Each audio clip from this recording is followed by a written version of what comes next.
para ele e vem para todos nós. Amém? Glória a Deus, agradecendo aqui o apoio da minha esposa, dos irmãos que oram por nós, do corpo ministerial desta igreja, dos obreiros, de cada irmão e cada irmã. Amém? Glória a Deus. Está ali na nossa versão no telão, vou ler lá com o telão, que está na NVI, a minha aqui é Almeida, Revista e Corrigida.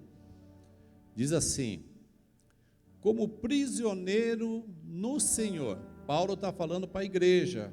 Paulo estava preso, literalmente, mas ele aqui falava assim: como prisioneiro no Senhor, rogo-lhes que vivam de maneira digna da vocação que vocês receberam.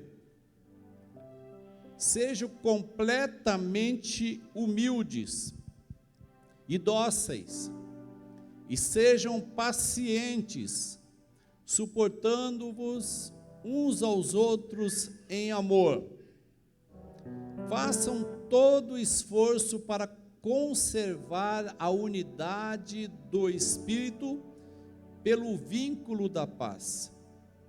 Há um só corpo e um só Espírito, assim como a esperança para a qual vocês foram chamados é uma só.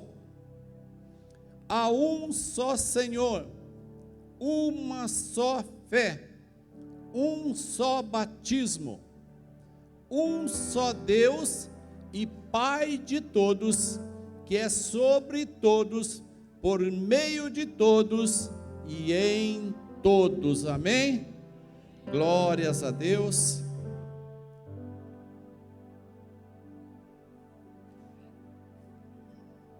Amém? Essa semana, meditando na palavra, o Senhor me deu um tema: 3 princípios da comunhão. Nós somos uma igreja com propósito, uma família com propósito. E nós temos aqui, na nossa essência, por favor, melhora meu microfone aqui. Temos na nossa essência o princípio dos 5 propósitos, porque nós cremos que o ministério de Jesus foi pautado nesses 5 propósitos: adoração, comunhão, discipulado, evangelismo ou missões e serviço. No ministério de Jesus, ele cumpriu esses 5 propósitos.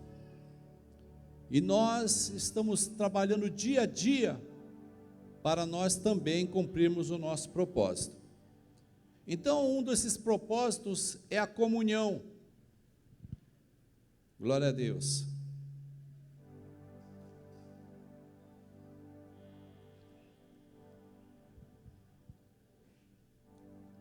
E o Senhor me trouxe aqui alguns, lógico, que são inúmeros princípios para que nós possamos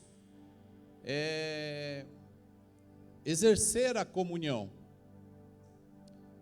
E porém eu destaquei aqui 3 para que nós possamos meditar nessa noite. Eu não sei se será possível meditar nos 3, mas aquilo que o Senhor nos der, nós passamos. Se precisar, a gente continua a semana que vem. Amém? Glória a Deus. Paulo, ele escreve à igreja que está lá na cidade de Éfeso, e ele está chamando a igreja para que a igreja seja uma. Eu gostaria que trocasse o microfone, de preferência.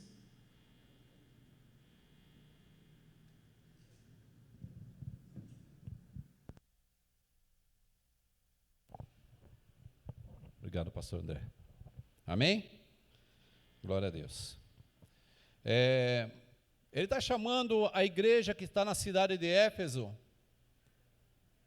preocupado com a igreja, para que a igreja seja uma, para que a igreja viva em unidade, para que a igreja viva em comunhão. Em todas as cartas que Paulo escreve às as igrejas que estão em cidades de Filipos, de Tessalônica, de Corinto, de Éfeso, de Colossos, ele sempre, se não trata indiretamente, ele se preocupa que a igreja seja uma só, que a igreja fale a mesma língua, que a igreja tenha o mesmo propósito. Uma igreja que tem vários propósitos, são como pessoas, cada uma com um remo na mão, dentro de um barco, e cada uma rema do lado oposto do outro. Não há sintonia, não há sincronismo. E esse barco não vai sair do lugar. Esse barco vai ficar circulando e ele não sai dali, ou melhor, ou pior no caso, não sei a palavra correta das duas, pode até afundar. Então Paulo está chamando a atenção aqui da igreja, rogando aos irmãos que andeis digno da vocação com que foram chamados.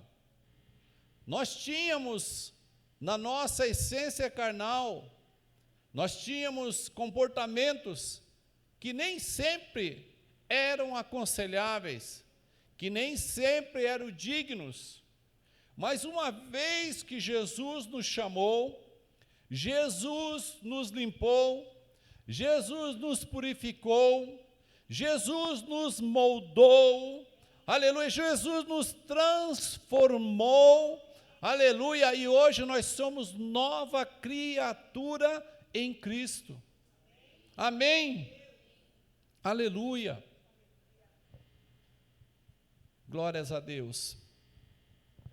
Então Paulo está chamando aqui a atenção para a igreja, e pedindo que essa igreja ande em humildade, que fale somente uma coisa, que ande em mansidão, que ande na paz.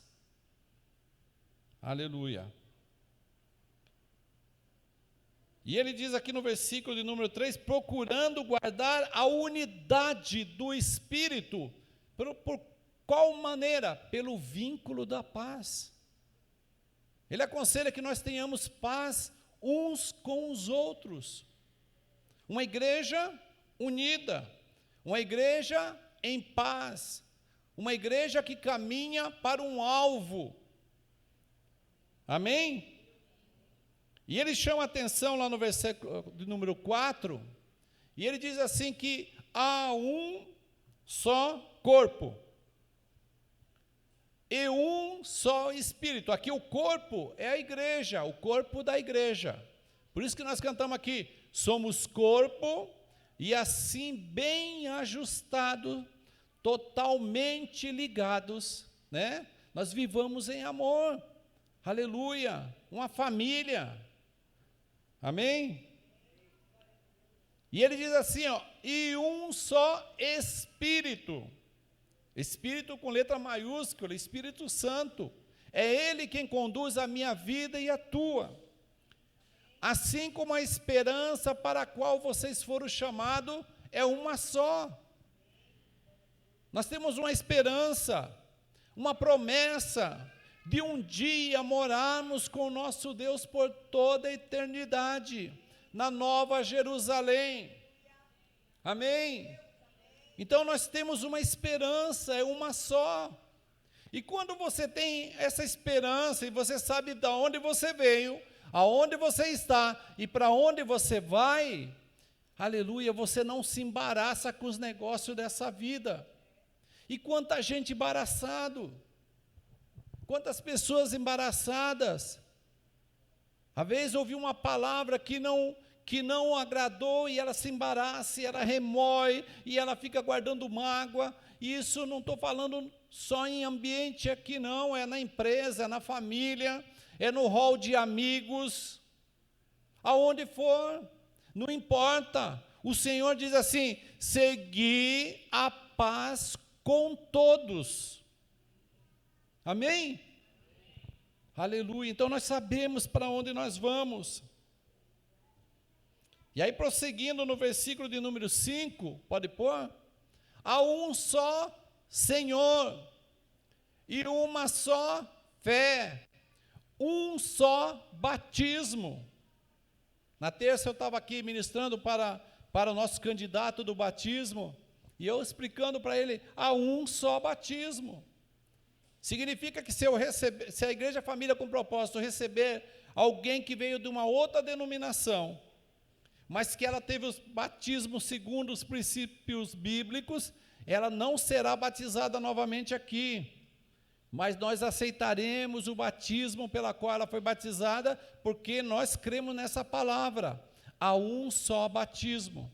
Se o batismo for por imersão, batizado em nome do Pai, do Filho e do Espírito Santo, amém? Nós aceitamos.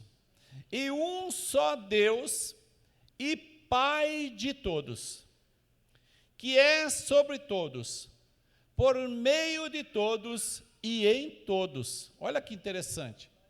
Um só Deus e Pai de todos. Você sabia que você tem um Pai? Amém? Que é sobre todos, Ele está te dando cobertura. E por meio de vocês, da união de vocês, e em todos está dentro de vocês, amém? Nós temos um Pai, um Deus que está no céu. E sobre esse Pai, eu quero falar um pouco sobre um dos princípios da comunhão, que é a paternidade. A paternidade é algo muito importante na vida do ser humano, na vida da igreja, na vida de qualquer organismo vivo. Porque é o pai que vai liderar para que a família cresça sadia, para que a família receba os ensinos, as diretrizes morais, sociais, amém? E doutrinárias. Os bons modos, eles nascem em casa. Eu estava falando aqui para os nossos candidatos na terça-feira, meu pai não era crente, meu pai veio aceitar Jesus, ele já tinha mais de 40 anos, eu não sei com que idade é o certo, mas meu pai, toda vez que nós chamávamos para uma mesa, para que nós pudéssemos almoçar ou jantar, nós sentávamos à mesa, e se eu ou um dos meus irmãos viesse, por exemplo, com um boné, um chapéu na hora do almoço, ele falava, filho, tira o boné, porque agora é hora do almoço. E nós tínhamos que tirar, colocar de lado, depois do almoço sim, poderia voltar a usar, mas na mesa não. O que são isso? Bons modos.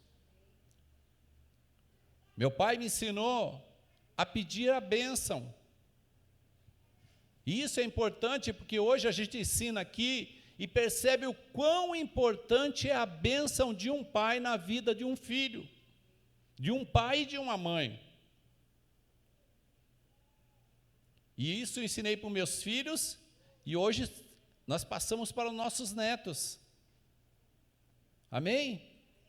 Por quê? Porque nós sabemos que a bênção que você ministra, aleluia, e nós vamos falar sobre isso já já aqui, ainda não é o tema, glória a Deus, amém?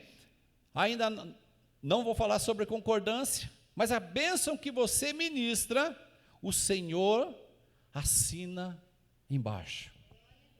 Nós vemos isso na vida do pai Jacó, por exemplo.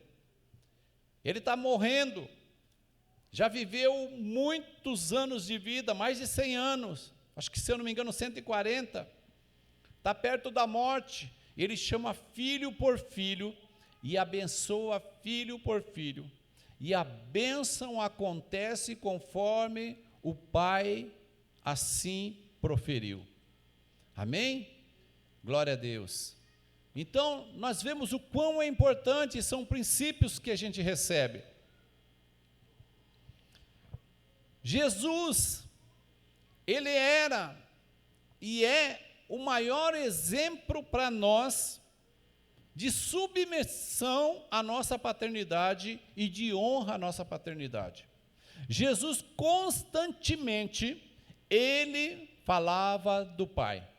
Jesus constantemente orava ao Pai. Jesus constantemente publicava ao Pai. Lembra na ressurreição de Lázaro? Pai, aleluia, glória a Deus. Eu sei que o Senhor sempre me ouve, mas eu estou aqui, Senhor, falando contigo, para que saibam que Tu és Deus. Amém? Jesus sempre, ele honrava ao Pai. Glória a Deus. Eu estava hoje lendo e eu fiz questão de contar, naquela quinta-feira que antecedeu a crucificação de Jesus, quando ele se reúne com seus discípulos, para trazer o sermão que está registrado em João 14, João 15, João 16, aquilo ocorreu lá naquela última Santa Ceia. Somente no capítulo 14 é mencionado o Pai 23 vezes, somente no capítulo 14. No capítulo 15, 9 vezes, e no capítulo 16, 10 vezes, de forma que Jesus, naquela reunião com os discípulos, pelo menos citou o Pai, 23 mais 10, 43, 43 mais 9, não, 23 mais 10, 33, mais 9, 42. 42 vezes fora a oração, que ele também orou ao Pai. Quando ele ora ao Pai e fala: Pai, que eles, vocês, sejam um, assim como eu e tu somos um. Amém? Então, só ali 42 vezes Jesus citou o Pai. Glória a Deus. Nós sabemos que numa família, quando há a ausência da figura paterna, isso traz trauma na vida das pessoas. E aqui na nossa igreja nós temos muitas pessoas que não tiveram a figura paterna. Muitas. E sempre traz uma dificuldade. Segundo a psicologia, uma pessoa que não tem a figura de um pai presente, ele tem dificuldade em estabelecer vínculos de afeto ou vínculos de submissão. Por quê? Porque somente, às vezes até somente com a presença do pai, há algo que é ensinado para o filho. Eu me lembro que meu pai, quando adulto estava falando e eu entrava na conversa, ele só olhava para mim. Quando ele olhava para mim, eu falei: já era. Já era. Aí eu entendi a mensagem do olhar do meu pai, ó, linha. Não podia interromper a conversa de um adulto. Ou, se estivesse conversando numa roda e eu atravessasse no meio, tirando a atenção deles, ele só olhava para mim. Então, só o olhar do pai me intimidava. Amém? Então, a figura de um pai é muito importante no relacionamento humano. Aí talvez vocês que estão aqui, alguns que estão conosco online, fala: tudo bem, mas isso aí não se aplica a mim, porque eu nunca tive a figura de um pai. Eu quero te falar uma coisa: Jesus também passou pelo que você está passando. Porque José, ele permanece ao lado de Jesus. O último relato que se tem é quando Jesus tem 12 anos. Depois José possivelmente faleceu. E Jesus passou um grande período da sua vida sem o seu pai. Embora ele era filho de Deus, ele também tinha uma figura de um pai aqui, que era José. E Jesus, ele também passa por isso. Mas ele tinha uma identidade. Ele sabia que tinha um Pai Nosso que está no céu. Amém? E eu quero te dizer uma coisa. Talvez você não teve essa figura do Pai. Mas eu quero te dizer, aleluia, que você tem um Pai, e um Pai amoroso, que é o nosso Deus.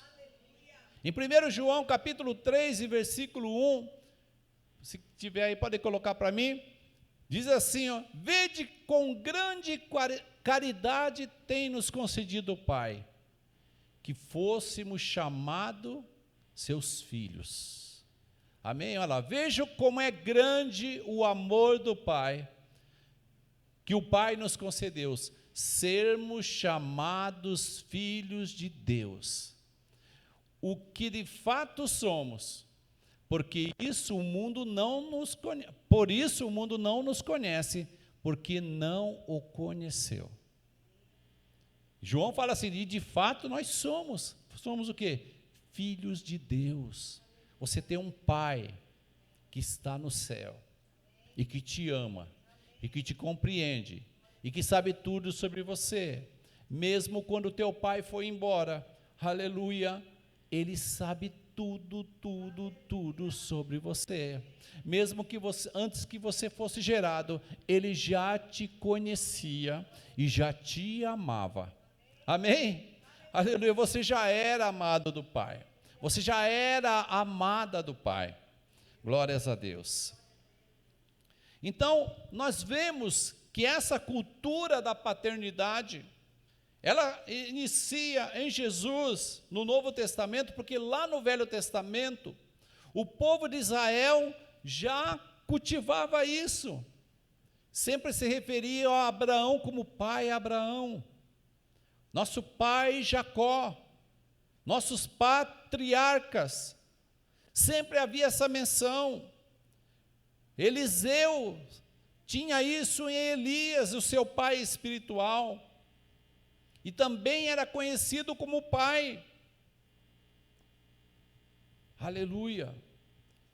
Nós vemos o quanto que isso é importante para nós que somos cristãos. Sabemos e reconhecemos a figura de um pai na nossa vida. Nós temos Deus como nosso pai. Amém? Glórias a Deus. Diz lá em Efésios, como nós lemos aí no versículo 6, um só Deus e Pai de todos. Quem está falando isso? Paulo. Paulo que está falando. É Paulo que está trazendo esse ensinamento para nós. Quando os discípulos ficaram aqui após a morte de Jesus, eles eram conhecidos como os pais da igreja. Por quê? Porque eles sabiam da sua posição diante de Deus. Olha como Paulo se refere a Timóteo no capítulo 1 Timóteo capítulo 1, versículo 2. A Timóteo, meu verdadeiro filho na fé, graça, misericórdia e paz da parte de Deus, Pai. Sabe o que é interessante que eu estava anotando aqui? Que esses versículos que falam sobre Pai, sempre menciona também Deus Pai. Olha lá, a Timóteo, meu verdadeiro filho na fé, graça, misericórdia e paz da parte de Deus, Pai, e de Cristo Jesus, o nosso Senhor. Glórias a Deus. Então, Paulo, ele era um pai espiritual para Timóteo. Olha como João se referia à sua igreja, e a nós também. Olha aqui, 1 João capítulo 2 e versículo 1. Meus filhinhos, escrevo a vocês essas coisas para que vocês não pequem, Porém, se alguém pecar, temos um intercessor junto a quem? Ao Pai, Jesus Cristo, o justo. Eles sempre mencionavam Deus Pai também, quando reconheciam um filho na fé. Amém? Glórias a Deus.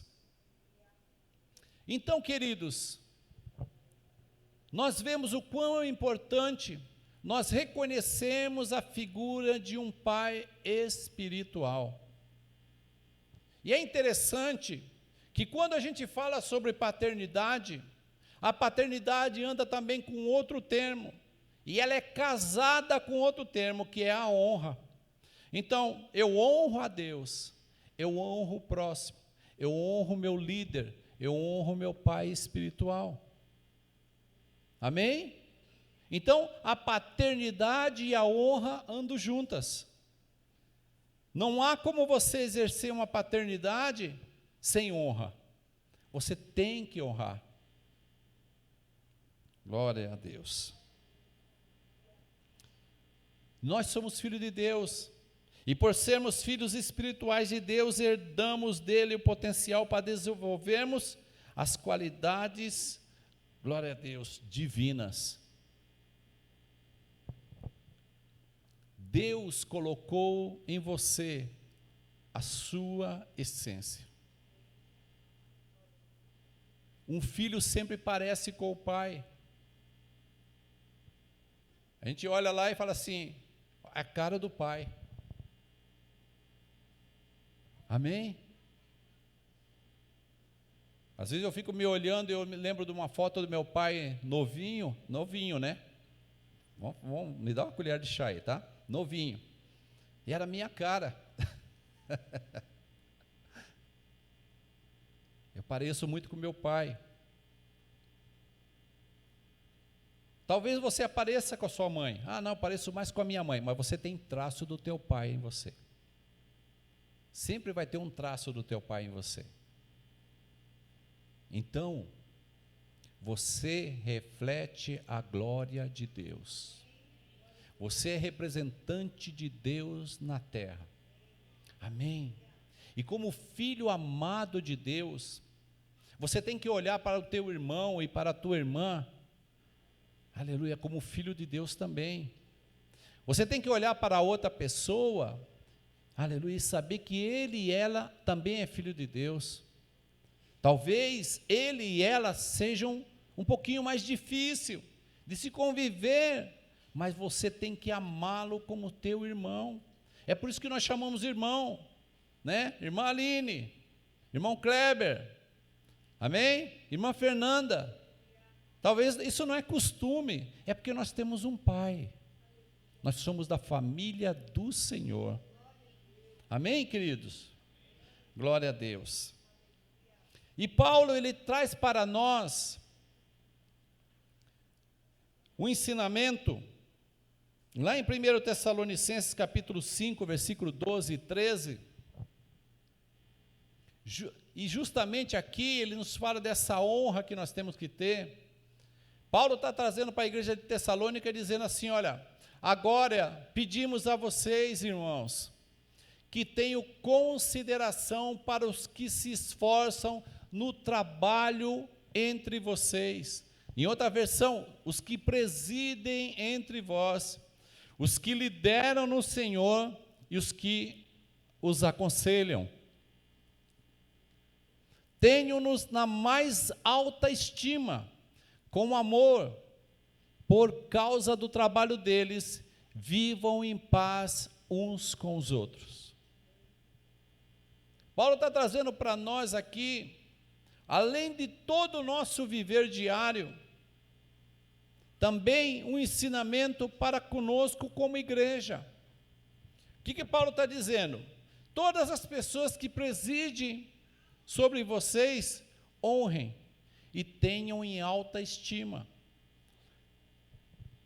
Pastor, mas o meu patrão é intragável, ele é ignorante, mas ele lidera você.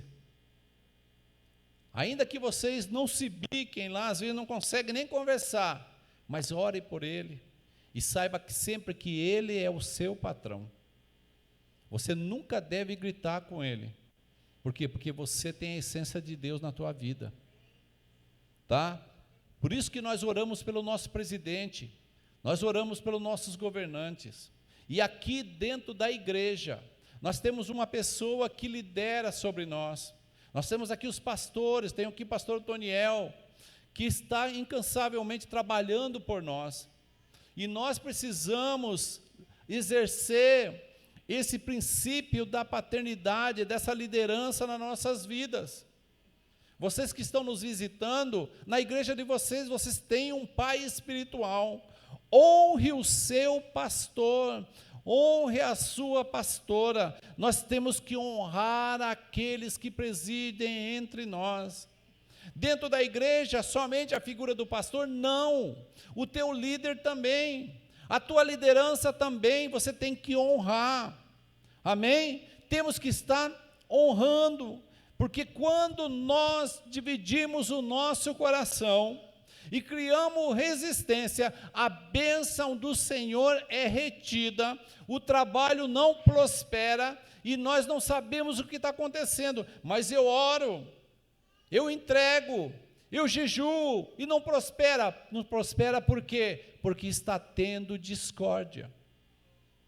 Aliás, quase todas as palavras que começam com di, fala isso, porque dia é duas. Raras algumas exceções, discórdia, distúrbio, discussão, diabo,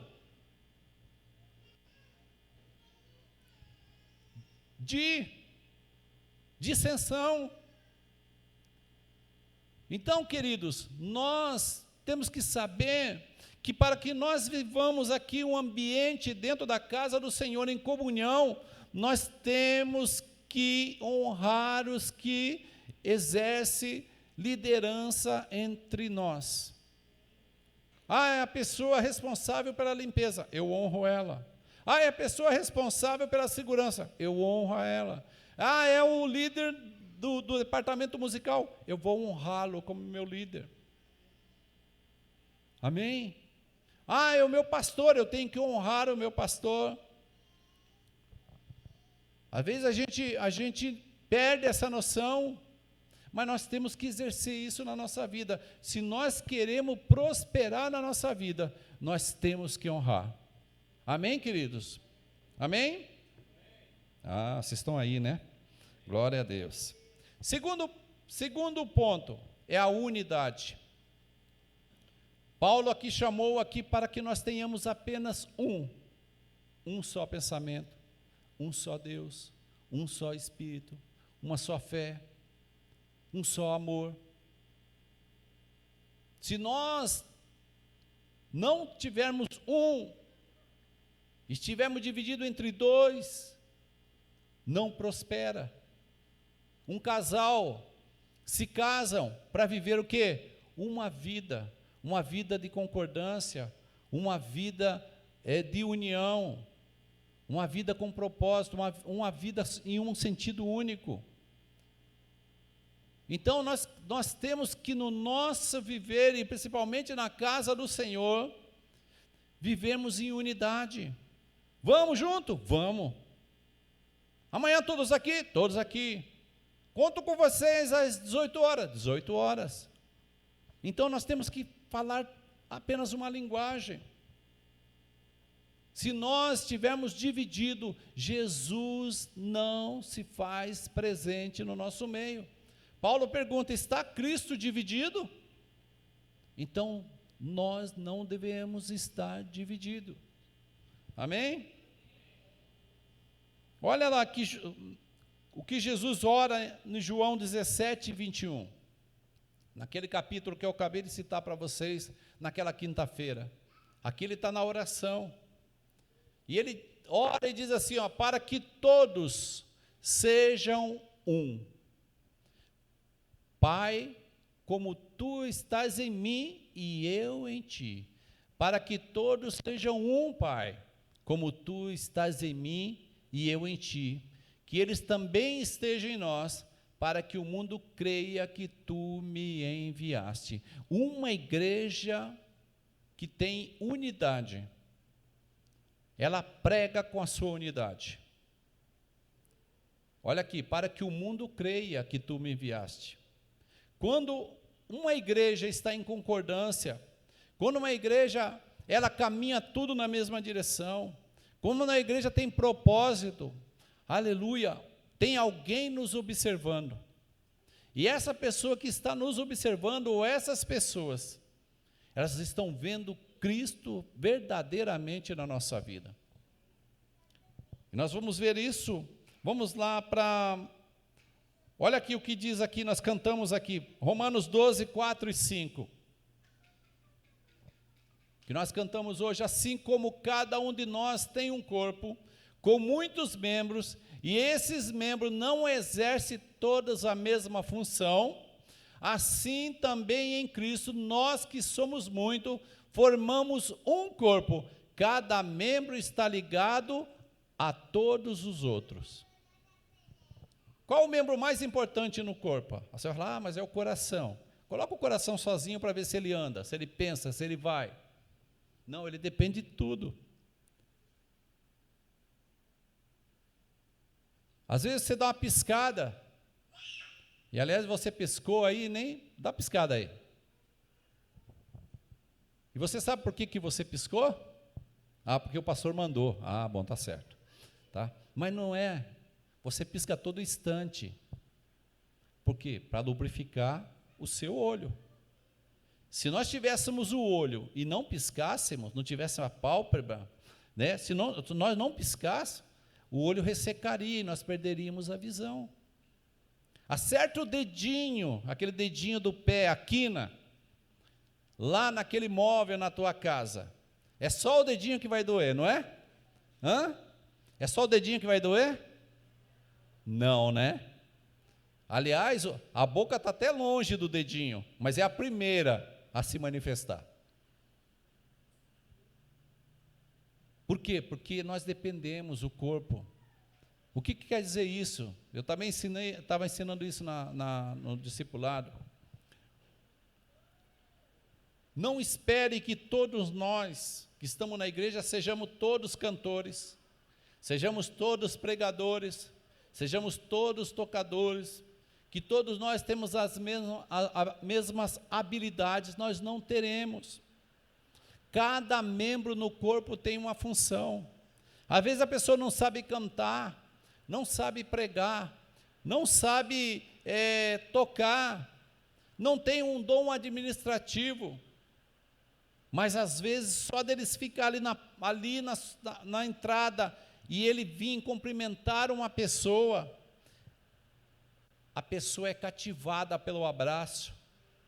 E talvez jogasse eu lá para receber aquela pessoa, ela não vai ter a mesma recepção. O dom está naquela pessoa que está ali no boas-vindas. É ela que tem o dom. Talvez eu seja mais seco, mas ela não. Ela, quando ela recebe, as pessoas ficam impressionadas.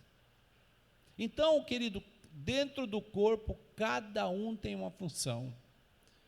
E sabe o que é interessante? É que cada um é importante.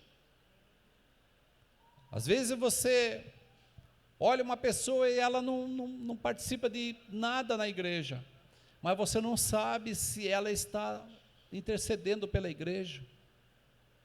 Às vezes ela não participa de departamento nenhum, ela entra e sai. Mas às vezes é ela que no seu joelho está sustentando a obra, juntamente com a intercessão. Então, querido, dentro da igreja, saibamos respeitar, aleluia, a posição de cada um. Nós somos importantes dentro do corpo de Cristo. Amém? Corpo ligado pela junta, pelos ossos, pela medula, pela pele. Então, assim como o nosso corpo, temos muitos membros com diversas funções, mas andamos todos no mesmo sentido, vamos aonde a cabeça manda. Eu quero ir ali, eu quero tomar água. Olha aqui, eu falei em tomar água, minha mão já esticou para pegar a água. Amém? Então, assim temos que ser no corpo do Senhor. Em Filipenses capítulo 2 e 2,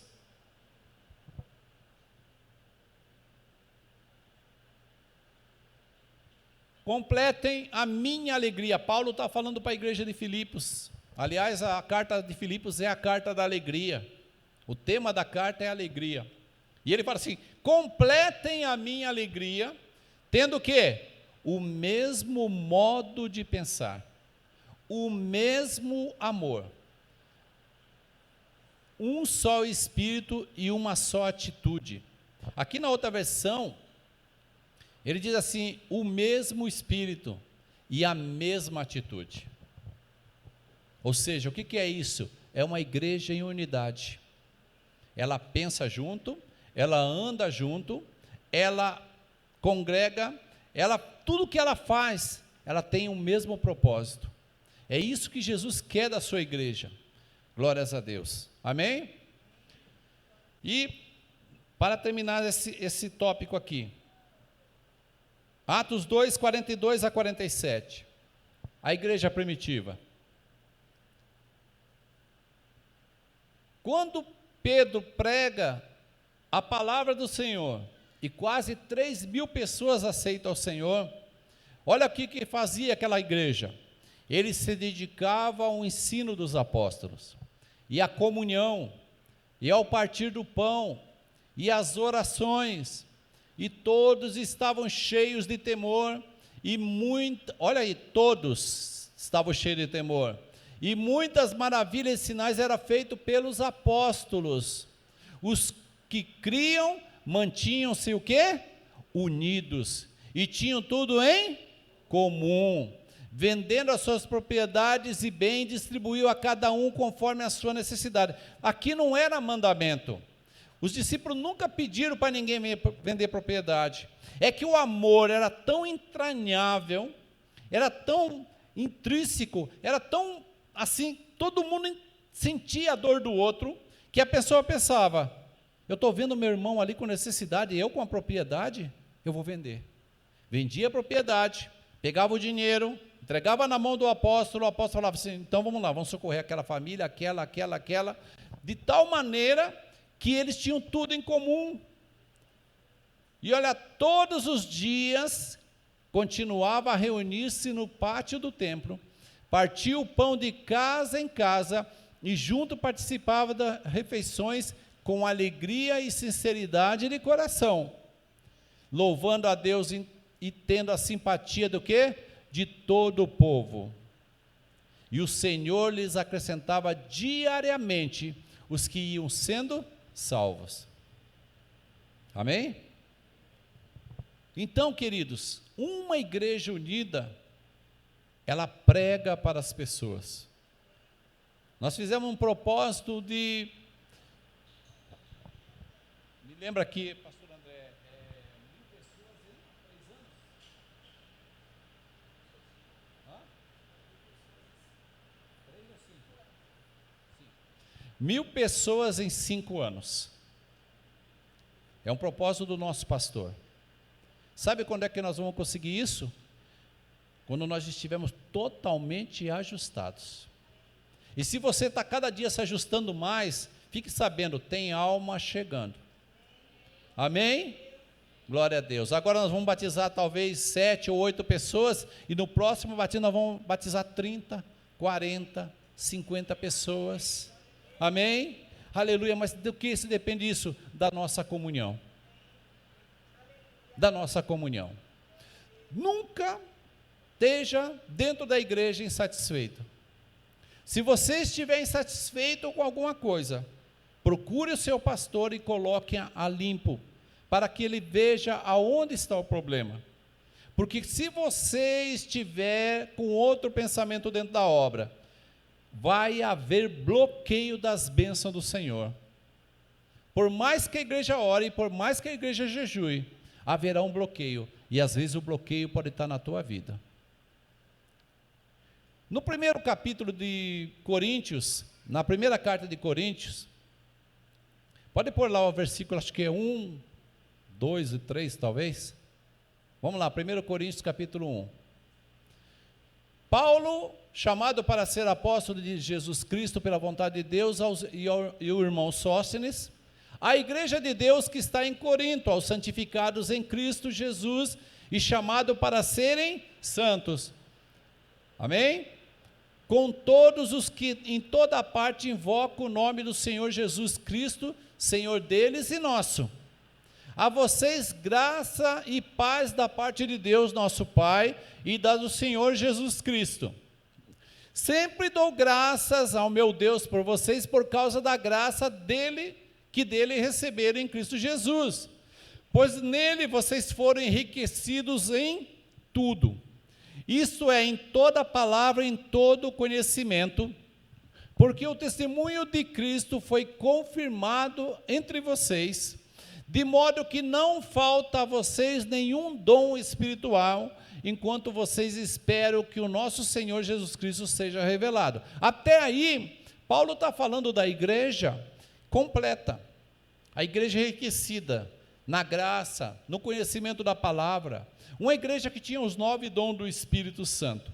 Mas aí vocês vão ver que Paulo identifica dentro dessa igreja que estava bem, começou essa igreja a se perder no caminho. Podem continuar no próximo versículo. E os manterá firmes até o fim, de modo que vocês serão irrepreensíveis no dia do nosso Senhor Jesus Cristo. Fiel é Deus, o qual chamou a comunhão com o seu Filho Jesus Cristo, nosso Senhor. Irmãos, em nome de Jesus, do nosso Senhor Jesus Cristo, suplico a todos vocês que concordem uns com os outros, no que falam e que não haja divisões entre vocês, antes que todos estejam unidos num só pensamento e num só parecer. Meus irmãos, eu fui informado por alguns da casa de Chloe, de que há divisões entre vocês. Por isso eu quero dizer que algum de vocês afirma: eu sou de Paulo, eu não, eu sou de Apolo, eu não, eu sou de Pedro, e ainda eu sou de Cristo. Vai só o próximo versículo, eu vou parar aqui. Acaso Cristo está dividido? Foi Paulo crucificado em favor de vocês? Foram vocês batizados em nome de Paulo? Nós vamos parar por aqui, tá? Mas ele está identificando na igreja uma divisão. Por quê? Porque Paulo fundou a igreja de Corinto. A igreja foi fundada por ele, de maneira que uns dizem assim: eu sou cristão de Paulo. Só que Deus levantou um teólogo, um homem muito inteligente, para dirigir a igreja na saída de Paulo. O nome dele é Apolo. E alguns dizem assim: não, eu não sou de Paulo, eu sou de Apolo. Mas dentro da igreja de Corinto, ou da comunidade de Corinto, tem uma comunidade judaica lá dentro. E aí eles falam assim: não, nem de Paulo e nem de Apolo, eu sou de Pedro. E aí, um quarto grupo fala assim: nem de Paulo, nem de Apolo e nem de Pedro, eu sou de Cristo. Aí talvez eu perguntasse para vocês assim: quem deles está certo? Alguém arrisca? Alguém arrisca? Quem está certo? O de Paulo, o de Pedro, o de Apolo ou de Cristo? Hã? Está arriscando, é isso aí, é bom. Na realidade, gente, o de Cristo era o pior que tinha. Por quê? Porque muitas vezes dentro da igreja acontece isso. Eu não vou obedecer ao pastor, eu obedeço a Deus. Eu não concordo com o pastor, não. Meu negócio é com Deus. Esse é o pior grupo que tem. Por quê? Porque ele não está diante de uma autoridade, diante de um princípio bíblico, que é o princípio da paternidade e da autoridade. Essa igreja, ela estava doente. Depois nós vamos ver problemas entre marido e mulher, Nós vamos ver problemas entre a Santa Ceia, que eles celebravam desordenadamente. Nós vamos ver problemas entre irmãos que emprestavam com juros, e depois queria explorar o irmão. A igreja está cheia de problema, a igreja começa bem, mas está cheia de problema, nós não vamos falar sobre isso agora. Apenas, depois vocês podem ler. Mas o que eu quero dizer para vocês é isso: uma igreja dividida impede as bênçãos do Senhor. Se uma pessoa estiver na igreja e ele não concordar com as suas lideranças, ele vai atrapalhar a obra. Por isso é importante que nós estejamos o quê? Em união. Ah, mas eu não concordo com o meu pastor, não dá, não desce, não dá para engolir. Então sai, procura um pastor que seja do seu tipo. Você quer um pastor self-service? Então vai lá, ache um que seja do seu tamanho, que encaixa nos seus padrões, mas não atrapalhe. Eu creio que, eu estou falando isso, mas aqui não tem ninguém que está, porque eu conheço vocês que aqui estão. Amém? Mas eu estou dando um ensinamento para que você, amanhã talvez tenha alguém lá no seu ambiente de trabalho e fala, eu estou naquela igreja, mas não concordo, eu não consigo cultuar. Aí você vai falar para ele, olha, saia e procure uma igreja. O problema não está na igreja, está em você. Por quê? O problema não estava em Apolo, não estava em Paulo, não estava em Pedro, não estava em Cristo, estava nos crentes que estavam divididos.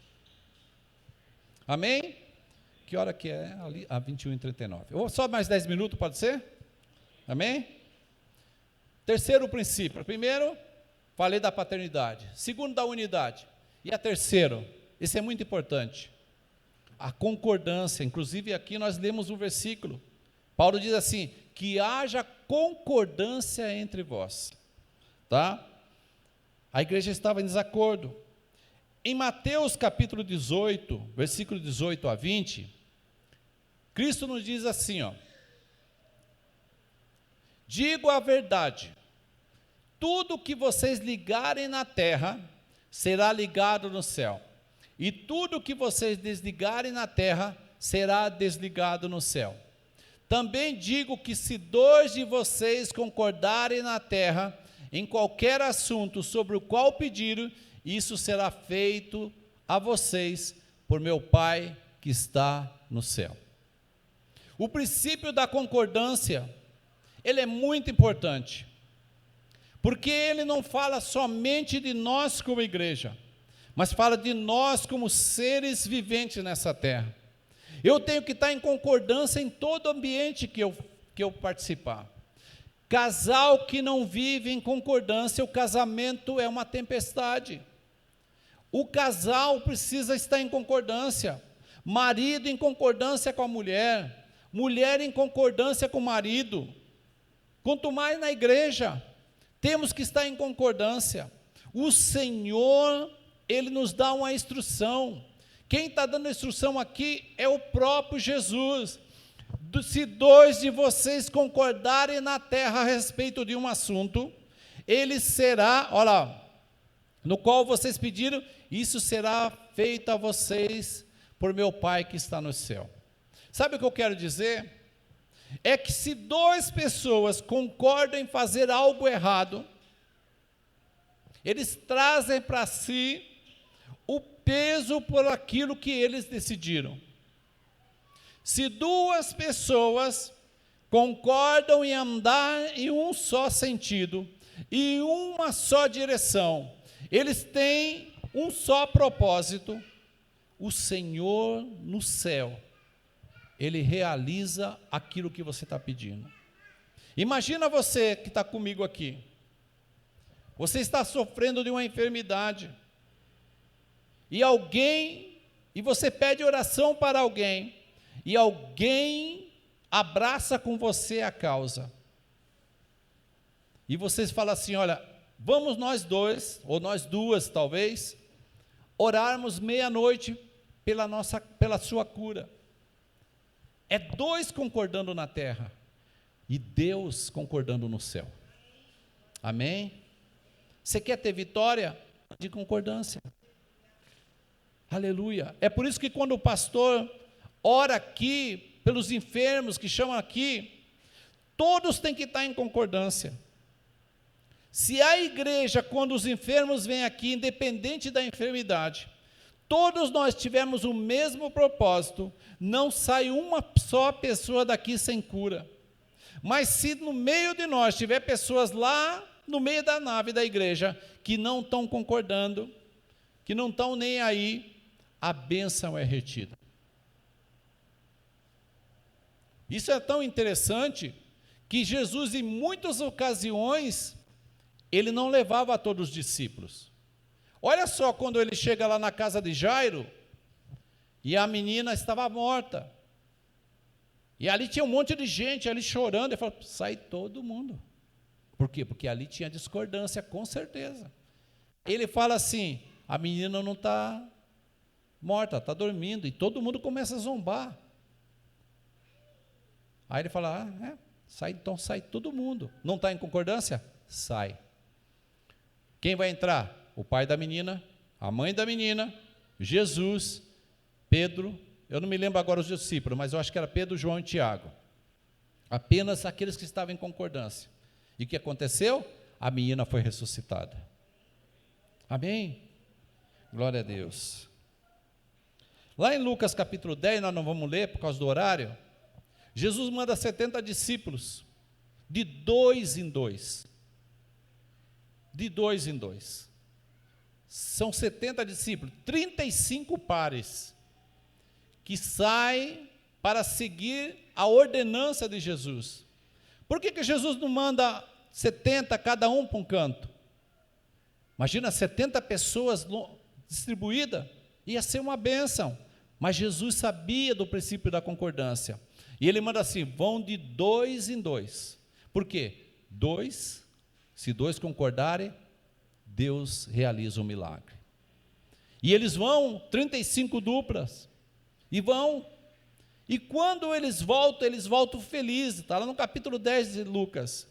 Senhor, em teu nome, até os espíritos de demoníacos são sujeitos a nós. E eles trouxeram um relato para Jesus das curas que foram realizadas, dos milagres que foram feitos. Jesus, quando ouve aquilo, Jesus se alegra no Espírito, e Jesus fala assim, Pai, eu te dou graça, por quê? Porque o Senhor ocultaste isso aos sábios e entendidos, e revelaste aos pequeninos. É isso que Deus está revelando para nós aqui hoje. Aleluia, glórias a Deus. Se nós andarmos em concordância, ninguém segura esta igreja. Amém? Glória a Deus. Olha lá, Amós 3:3. Amós 3:3.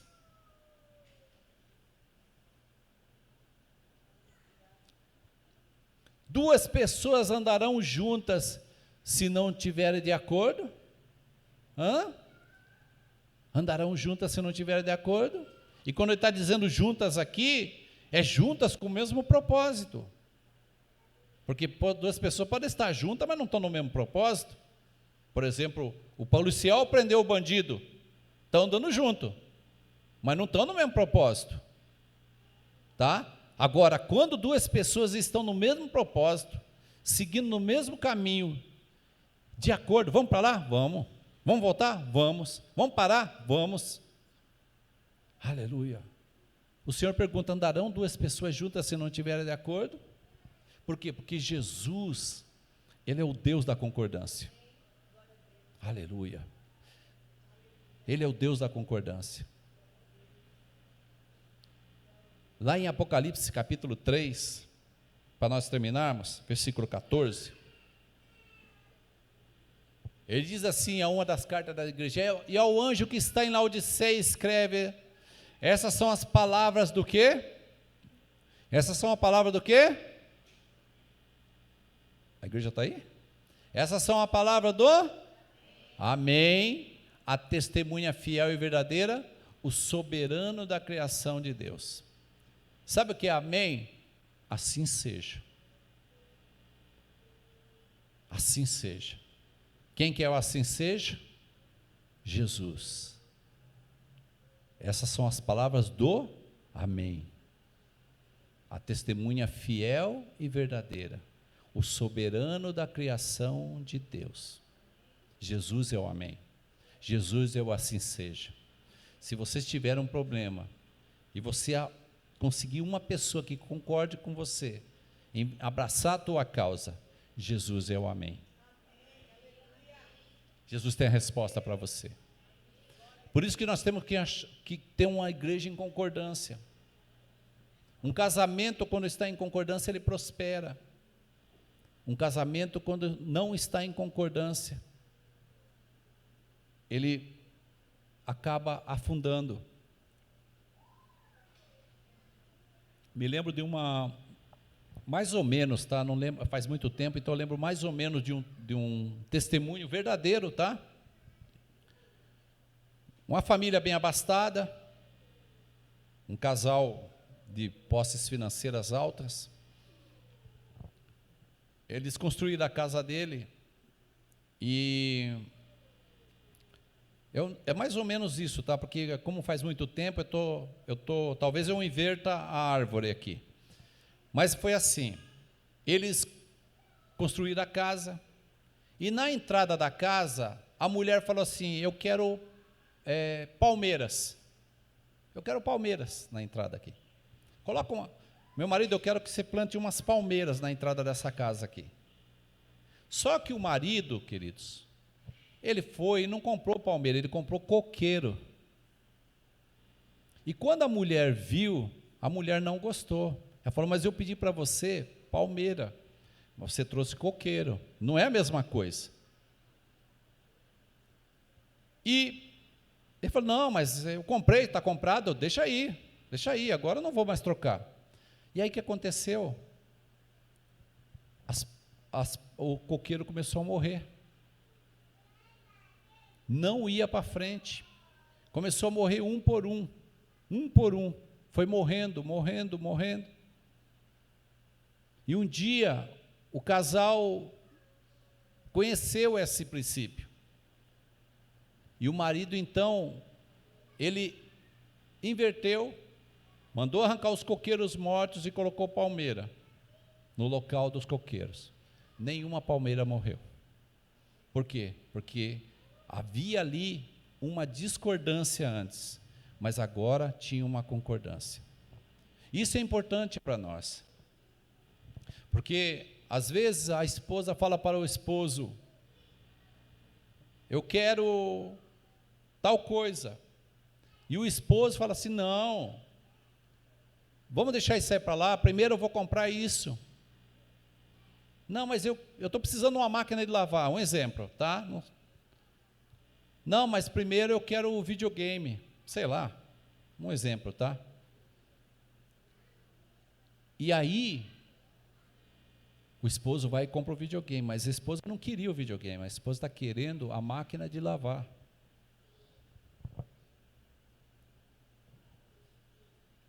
E aí, há uma discordância. E o aparelho quebra, vive dando defeito, e a pessoa não sabe o porquê, mas o aparelho não presta, e se desgasta. Por quê? Porque houve um princípio de discordância, houve uma discordância, quebrou-se o princípio da concordância, e aí, as coisas começam a ir de mal a pior. É o carro, eu quero, sei lá, carro X, a pessoa compra o carro Y, vai em discordância, e aí Jesus não prospera. Lembra o nosso pastor contando o testemunho? Eu estava nesse dia da oração, e a irmã orou, nós estávamos na oração, e ela falou, irmão, Deus me mostra o irmão com um carro preto, assim, é um carro novo. É um carro novo, um carro preto. E ele foi e comprou um carro preto, sim, mas usado. Na mesma semana que ele comprou, o carro fundiu o motor. E o pastor Toniel gastou muito, mas muito dinheiro com aquele carro. teve um monte de dor de cabeça. Por quê? Porque discordou daquilo que o Senhor havia prometido para ele. Houve uma precipitação, e hoje ele cita isso aqui no púlpito. Hoje ele fala, hoje eu aprendi, não vou perder o que Deus tem para a minha vida. Então, querido, quer ser vitorioso na tua vida? Ande em concordância. E essa concordância ela é importante na tua família, e é importante no ambiente da igreja, no teu local de trabalho. Está em discordância? Não vai prosperar. A empresa começa a ir mal e você não sabe por quê. Porque você está lá, está em discordância. Mas que nós possamos viver em concordância. Que nós possamos aprender o princípio da paternidade. Temos um Pai espiritual aqui na terra e um Pai celestial no céu. A unidade, vivamos unidos, num só pensamento, numa só direção, num só propósito. E andemos em concordância, porque com a concordância o Senhor se agrada. Amém? Amém? Então, Deus que abençoe vocês, aplauda ao Senhor, glórias a Deus. Pastor André.